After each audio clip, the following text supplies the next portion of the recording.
Imagine this. You're planning to ignite some TNT in Minecraft, only for the police to show up at your house and arrest you. Not because you griefed, but because you were planning to grief. Sounds crazy, right? For one Russian teenager, this scenario became a reality a few weeks ago. This story was all over the internet, even making its way to mainstream media outlets. A military court in Siberia sentenced a 16-year-old to 5 years in jail for using Minecraft to, quote, train for suspicious activities. When I first saw the headline, I was in disbelief.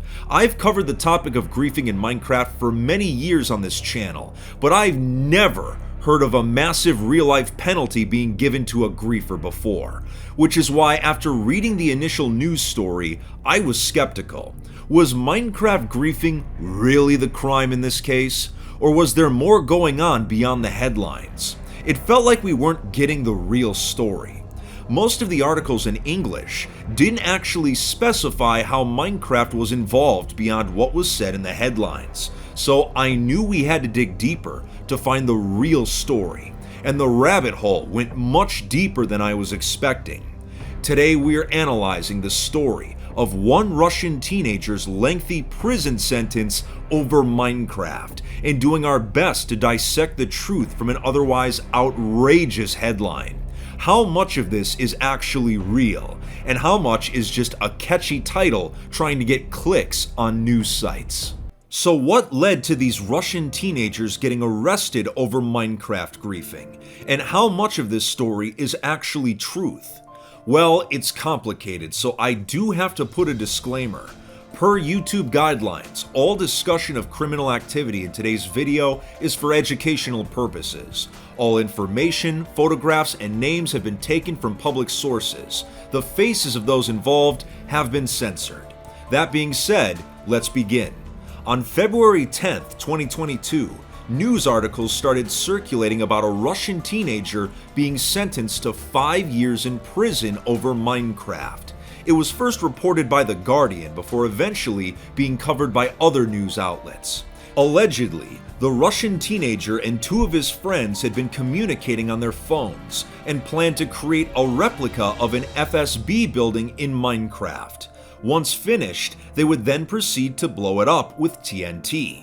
Now, FSB is an English abbreviation for the Federal Security Service, which is Russia's primary security agency. If you're an American, it's similar to the CIA, or if you're British, it's similar to MI6. You get the idea. The FSB does not mess around with anything that seems like a threat. The military court ruled that by them planning to perform this grief in Minecraft, they were actually training for suspicious activities. The leader of the three pleaded not guilty, claiming he never had any intentions of blowing anything up, but was still sentenced to 5 years. The other two were given suspended sentences due to their cooperation with investigators. On the English news sites, this is pretty much where the story ends. Not much else is stated other than investigators claiming the teens were also learning to make explosive devices and detonating them in abandoned buildings. After reading through a few of these articles, something was off. 5 years of prison time for a video game grief seemed extremely harsh. The titles really made it seem like Minecraft was the primary reason for the arrests, yet the game is hardly even mentioned in the articles themselves. It almost felt like a big part of the story was missing. I knew it was time to get in touch with actual Russian citizens that could provide more context for this news story. One of my contacts provided information and pointed me towards two Russian publications. One was anti-state and one was pro-state. Despite being on opposite sides of the Russian political spectrum, both media outlets had covered this story with great accuracy, even more so than their English-speaking counterparts. According to them, the boys were first detained in the summer of 2020 for spreading leaflets in support of a Moscow mathematician and anarchist who was on trial for vandalism. After police had confiscated their phones, they discovered a group chat existed in the app Telegram. The boys had discussed instructions on how to create landmines, Molotov cocktails, fuses, and instructions for knife fighting, as well as other anarchy-type literature.